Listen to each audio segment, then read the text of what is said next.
สวัสดีพ่อแม่พี่น้องอยากจะแจ้งข่าวพ่อแม่พี่น้องกันเบิดสุขุสุคนพ่อแม่พี่น้องเลยถ้าพ่อแม่พี่น้องท่านใดโทรศัพท์ตกหล่นเสียหายพ่อแม่พี่น้องก็มาหับเอาเด้อพ่อแม่พี่น้องนำบ่าวบุญจันทร์ชาแนลพ่อแม่พี่น้องไล่เก็บมาพ่อแม่พี่น้องเป็นยี่ห้อ iPhone พ่อแม่พี่น้องเลยเนาะยี่ห้อ iPhone แต่บ่ฮู้ว่าiPhone เท่าไหร่พ่อแม่พี่น้องก็ยังบ่ทันได้ฮู้คักปานใดเนาะแต่ฮู้ว่าเป็นยี่ห้อ iPhone พ่อแม่พี่น้อง ได้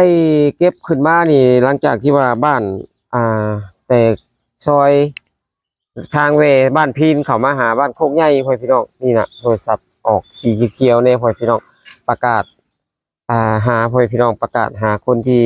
เจ้าของโทรศัพท์เครื่องนี้พ่อพี่น้องให้มาหับเอาในเด้อพ่อพี่น้องทางอยู่บ้านโคกใหญ่พ่อพี่น้องทางเรื่องของบ้านบุญจันทร์ชาแนลพ่อพี่น้องตอนนี้บ้านบุญจันทร์ก็ได้เก็บมาฮอดเดือนฮอดซานได้เป็นที่เยี่ยมห้อยให้พี่น้องถ้าให้พี่น้องท่านใดสนใจเนาะอยากจะได้โทรศัพท์คืนให้พี่น้องก็สามารถที่จะมาหับเอาได้ให้พี่น้องตอนนี้บ่าวบุญจันทร์ก็อยู่เฮือนตลอดให้พี่น้องรอคอยเจ้าของเพิ่นมาหับโทรศัพท์ไปให้พี่น้องเนาะโดยจังไดก็ขอขอบบุญขอบคุณหลายๆให้พี่น้องขอขอบคุณขอบใจทั้ง FC ที่ติดตามชมช่องบ่าวบุญจันทร์มาตลอดเนาะก็มาเอานี่ก็บ่าวบุญจันทร์ก็บ่ได้ให้เสียค่าใช้จ่ายหยังให้พี่น้องก็มาเอาโทรศัพท์ไปคืนใส่ไล่เลยพ่อพี่น้องบ่ได้ให้ค่าใส่จ่ายเงินจ่ายทองพ่อพี่น้องเพราะว่ามื้อนี้ก็ทั้งบ้านของบ่าวบุญจันทร์หรือว่าบ่าวบุญจันทร์นี่ก็อยากช่วยเหลือพ่อพี่น้องหรือว่าอยากจะเอาของคืนให้ทั้งเจ้าของโทรศัพท์พ่อพี่น้องให้มารับเด้อพ่อพี่น้องหรือว่าจะเป็นผู้หญิงผู้ชายหรือว่าที่เฒ่าจะแก่ก็ได้พ่อพี่น้องขอให้เป็นเจ้าของโทรศัพท์เครื่องนี้พ่อพี่น้อง iPhone พ่อพี่น้องโดยเจ้าสบายดีพ่อแม่พี่น้อง FC กันเบิดสู่ผู้สุคนหรือว่าจะเป็น FC ทางฝั่งไทยฝั่งลาวต่างประเทศก็ยินดีต้อนรับเข้าสู่ช่อง YouTube บ่าวบุญจันทร์ Channel อีกแล้วพ่อพี่น้องโดยกลับมาพบปะพอกันอีกคือเก่าคือเดิมพ่อพี่น้องเติมพลังทุกครั้งที่บ่าวจันทร์มาถ่ายคลิปก่อนอื่นบ่าวบุญจันทร์ก็ขอกราบพ่อแม่พี่น้องฝากกดไลค์กดแชร์กดติดตามกด Subscribe ให้บ่าวบุญจันทร์นำเนทุกคนเปิดคลิปเปิดภาพออกมาในมื้อนี้พ่อพี่น้องบางบุญจันทร์มาแต่ตลาดพ่อพี่น้องเนาะโดยมาแต่ตลาดซีนูพ่อพี่น้องมาฮอดบ้านฮอดเรือนฮอดซานได้เป็นที่เรียบร้อยพ่อพี่น้องก็เข้ามาทางหมู่บ้านของเฮาพ่อพี่น้องทางบ่าวบุญจันทร์นี่ก็เจอโทรศัพท์อีกเครื่องนึงพ่อพี่น้องแต่บ่ฮู้ว่าเป็นของไผเนาะพ่อพี่น้องเนาะถ้าพ่อแม่พี่น้องท่านใดเนาะสนใจเนาะอยากได้คืนหรือว่าอยากจะมารับไปคืนพ่อแม่พี่น้องก็มารับได้พ่อพี่น้องตอนนี้บ่าวบุญจันทร์ก็ได้เก็บมาแล้วพ่อพี่น้องโทรศัพท์แต่บ่รู้ยี่ห้อพ่อพี่น้องเพราะยี่ห้อบ่ฮู้อยู่เบิ่งบ่ใดพ่อพี่น้องเนาะโทรศัพท์เครื่องนึงพ่อพี่น้องสัมผัสหน้าจอเนาะถ้าพ่อแม่พี่น้องท่านใดเป็นเจ้าของโทรศัพท์เครื่องนี้พ่อพี่น้องก็ติดต่อมาทางช่อง YouTube บ่าวจันทร์ได้พ่อพี่น้องมารับได้เลยเนาะเพราะว่าบ่ได้คิดค่าใช้จ่ายหยังพ่อแม่พี่น้องเพราะว่าเฮายินดีที่จะให้คืนพ่อแม่พี่น้องยันว่าญาติพ่อแม่พี่น้องหรือว่า FC ของเฮานี่ก็อาจสิอยากใช้อยากโทรพ่อแม่พี่น้องเนาะให้มาเอาเด้อพ่อแม่พี่น้องทางเฮือนบ่าวบุญจันทร์ทางบ้านโคกใหญ่พี่แหละพ่อพี่น้องตอนนี้ก็มาฮอดเฮือนฮอดซานแล้วพ่อพี่น้องประกาศหาเจ้าของเนาะ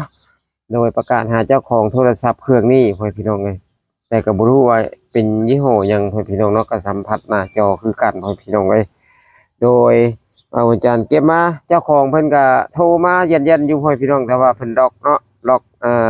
รหัสหน้าจอพ่อพี่น้องบ่ฮู้ว่าสิกดจังใดเนาะก็สิบอกเพิ่นก็ได้ให้มาเอาเด้อพ่อพี่น้องเนาะโทรศัพท์เครื่องสีเคสสีเทาๆพ่อพี่น้องสีเทาเนาะด้านหลังเนาะมันก็ดูยังใหม่อยู่พ่อพี่น้องถ้าว่าเป็นของลูกของหลานนำบ้านเฮาก็ดีหรือว่าของคนบ้านเขกบ้านอื่นบ้านไกลพ่อพี่น้องก็มาเอาไล่พ่อพี่น้องเนาะเพราะว่าทั้งบ่าวบุญจันทร์นี่ก็ยินดีที่จะคืนให้พ่อพี่น้องเนาะโดยเป็นโทรศัพท์มือถือพ่อพี่น้องเจออยู่ในกลางทางเลยพ่อพี่น้องมุกอยู่ในดินทรายเนาะตอนนี้ก็ได้หับเก็บมาได้เป็นที่เรียบร้อยพ่อพี่น้องถ้าเจ้าของเพิ่นอยู่ไสเนาะก็ให้ติดต่อมาทางช่อง YouTube บ่าวจันทร์ได้พ่อพี่น้องหรือว่าสิมาทาง Facebook เนาะพ่อพี่น้องบ่าวจันทร์บ้านทุงพ่อแม่พี่น้องหรือว่าจะเป็นทาง LINE พ่อพี่น้องบ่าวจันทร์บ้านทุงคือกันเนาะ โดยว่าจะเป็นเบอร์โทรศัพท์เป็นมือถือพ่อพี่น้องเบอร์โทรมือถือเนาะ020พ่อพี่น้อง971เนาะ09261พ่อพี่น้องย้ำเนาะ020 971 09261พ่อพี่น้องย้ำมาเลยพ่อพี่น้องแล้วก็ติดต่อมาเลยเนาะถ้าใครอยากไล่คืนหรือว่าอยากเอาไปเป็น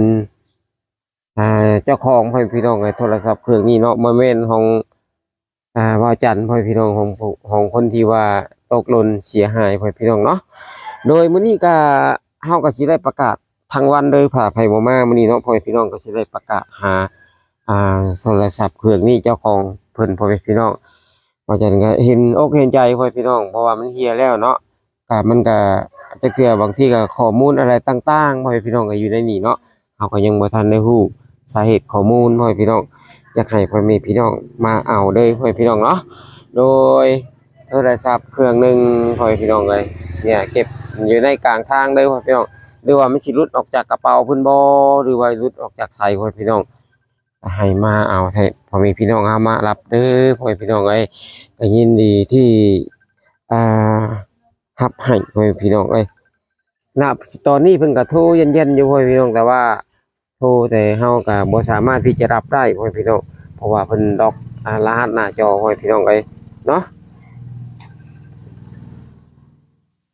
พ่อแม่พี่น้องว่าจันมาเอาแล้วก็ว่าจันก็บ่ได้ต้องการหยังพ่อพี่น้องเอ้ยต้องการที่ว่าให้ทั้ง FC เนาะให้ความสะดวกพ่อพี่น้องเอ้ย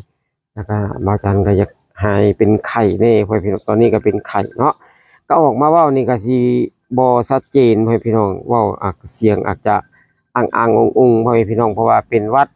2-3มื้อแล้วพ่อพี่น้องเอ้ยพ่อแม่พี่น้องรีบๆกันเข้ามาเนาะถ้าของพ่อแม่พี่น้องท่านใดเนาะสนใจเนาะว่ามั่นใจว่าโทรศัพท์เจ้าของแล้วพ่อพี่น้องก็ให้มาเอาเด้อพ่อพี่น้องทางเฮือนของบ่าวบุญจันทร์ชาแนลพ่อพี่น้องเอ้ยตอนนี้ก็บ่าวบุญจันทร์ก็อยู่เฮือนอยู่พ่อพี่น้องมาแต่ตลาดฮอดเฮือนฮอดซานแล้วเป็นที่เรียบร้อยแล้วพ่อพี่น้องก็เลยประกาศหาเจ้าของโทรศัพท์พ่อพี่น้องเนาะน่าจะเป็นโทรศัพท์แถวบ้านๆเฮานี่แหละพ่อพี่น้องหรือว่าเป็นเคกบ่เนาะแต่รูปโปรไฟล์แล้วน่าจะเป็นคนนอกพ่อพี่น้องคนนอกบ้านเนาะโทรศัพท์เครื่องนี้พ่อพี่น้องเอ้ยอันนี้เก็บในเฉพาะแถวทางแดงบ้านเฮาพ่อพี่น้องถัดจากบ้านพีนมาหาบ้านโคกใหญ่พ่อพี่น้องโทรศัพท์เครื่องนี้เนาะมันนอนอยู่ในกลางทางเลยพ่อพี่น้องก็บ่มีเจ้าของก็เลยหยิบขึ้นมาพ่อพี่น้องโทรศัพท์ก็ยังดีอยู่ยังใช้ได้อยู่พ่อพี่น้องเอ้ยพ่อพี่น้องถ้าใครเป็นเจ้าของโทรศัพท์เครื่องนี้เนาะก็ขอให้ประชาสัมพันธ์ทางช่อง YouTube บ่าวจันทร์เด้อพ่อพี่น้องหรือว่าจะเป็นทาง Facebookบ่าวจันทร์บ้านทุงพ่อพี่น้องหรือว่าสิ ID Line เนาะ ID Line เนาะก็บ่าวจันทร์บ้านทุงคือกันพ่อพี่น้องหลังจากที่นอกจากนี้เนาะก็สิมีเบอร์โทรศัพท์พ่อพี่น้อง020เนาะ971096261พ่อพี่น้องเอ้ยการสามารถที่มารับได้พ่อพี่น้องอยู่ในเฮือนของว่าบุญจันทร์ชาแนลพ่อพี่น้องตอนนี้เอามาฮอดได้เป็นที่เรียบร้อยตอนนี้กำลัง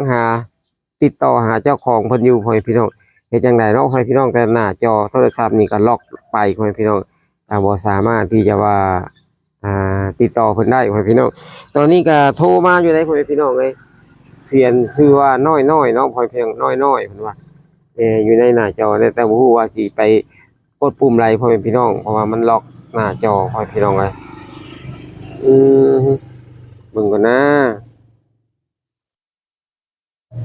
ผู้เจ้าของมันก็โทรมาอยู่น่าสิเป็นเจ้าของแหละพ่อพี่น้องเอ้ยก็บ่ต้องตกอกตกใจเด้อพ่อพี่น้องโทรศัพท์เหี่ยหายเนาะ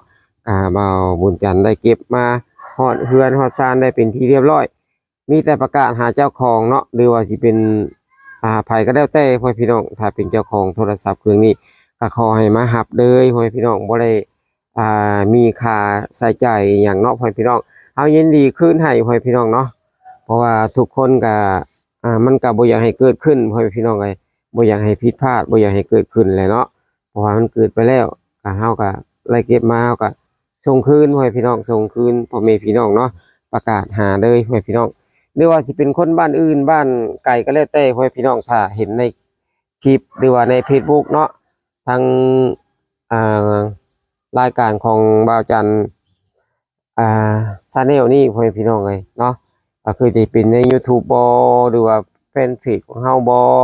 หรือว่าในออนไลน์พ่อแม่พี่น้องหรือว่าใน LINE เนาะหรือว่าทางเบอร์โทรศัพท์พ่อแม่พี่น้องก็ติดต่อมาได้เนาะพ่อแม่พี่น้องนะก็ยินดีคืนเงินให้คืนโทรศัพท์ให้พ่อแม่พี่น้องเนาะจ้าอันนี้ก็ถือว่าเฮาบ่ได้คิดค่าใช้จ่ายหยังเลยพ่อแม่พี่น้องแล้วแต่พี่แต่น้องเนาะให้มาเอาเด้อพ่อแม่พี่น้องเป็นห่วงพ่อแม่พี่น้องเป็นห่วงเนาะเป็นห่วงคนที่ว่าโทรศัพท์เหี่ยพ่อแม่พี่น้องบ่แตกต่างก็คือของเฮาเหี่ยก็คือสิใจหายใจคว่ำนะพ่อแม่พี่น้องถึงว่ามันสิบ่ใหม่เนาะถึงว่ามันสิบ่ดีพ่อแม่พี่น้องถึงว่ามันสิเก่าเฮาก็ใช้งานได้นะพ่อแม่พี่น้องก็ได้เป็นห่วงพ่อแม่พี่น้องเป็นห่วงทั้ง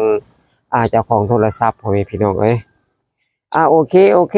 ถ้าพ่อแม่พี่น้องท่านใดสิอยู่ในบ้านโคกใหญ่หรือว่าบ้านโคกน้อยหรือว่าบ้านพีนอยู่บ้านใดก็แล้วแต่พ่อแม่พี่น้องถ้าโทรศัพท์รู้สึกว่าเป็นของตัวเองพ่อแม่พี่น้องก็เข้ามารับเอาทางเฮือนของบ่าวจันได้พ่อแม่พี่น้องตอนนี้บ่าวจันก็กำลังรอคอยคนที่เจ้าของโทรศัพท์เข้ามาเอาอยู่พ่อแม่พี่น้องจังใดก็เป็นกำลังใจให้เพิ่นเนาะพ่อแม่พี่น้องจังไรก็ขอบบุญขอบคุณทาง FC ที่ติดตามชมช่องบ่าวบุญจันทร์ชาแนลพ่อแม่พี่น้องสำหรับคลิปนี้บ่าวบุญจันทร์ก็บ่มีหยังหลายเนาะก็อยากอวยชัยพรให้คนที่โทรศัพท์หายนี่ก็ขอให้เจอไว้ขอให้เห็นไว้เนาะพ่อแม่พี่น้องที่ว่าบ่าวจันทร์นี้ลงคลิปลงไปเนาะอยากให้มารับเอาพ่อแม่พี่น้องเอ้ยโดยว่าผิดพลาดประการใดก็ขอโทษขออภัยหลายๆเนาะกล่าวคำว่าสบายดี